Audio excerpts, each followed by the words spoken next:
মই এটা কথা ভাবিছোঁ।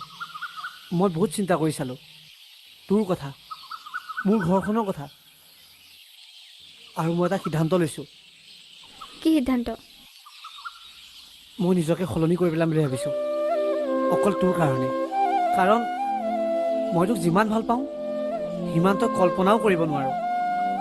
আৰু আৰু কি জাননে, তই নহ'লে মই জীয়াই থকা কল্পনাই কৰিব নোৱাৰো। জানো, কিন্তু এটা কথা, তই মোক অলপমান সময় দিব লাগিব। পাৰিবিনে তই? পাৰিম। মই তোৰ কাৰণে সদায় ৰৈ থাকিব পাৰিম। তই মোক কথা দেচোন যে মই যেতিয়ালৈকে নিজৰ ভৰিত থিয় হ'ব নোৱাৰো তই মোলৈ সদায় ৰৈ থাকিম বুলি। মই তোক কথা দিছোঁ, মই তোৰ কাৰণে সদায় ৰৈ থাকিম। ঠিক আছে, হ'ব দে। কিন্তু এটা কথা শুনচোন, মই এইকেইদিনত চহৰলৈ যাম।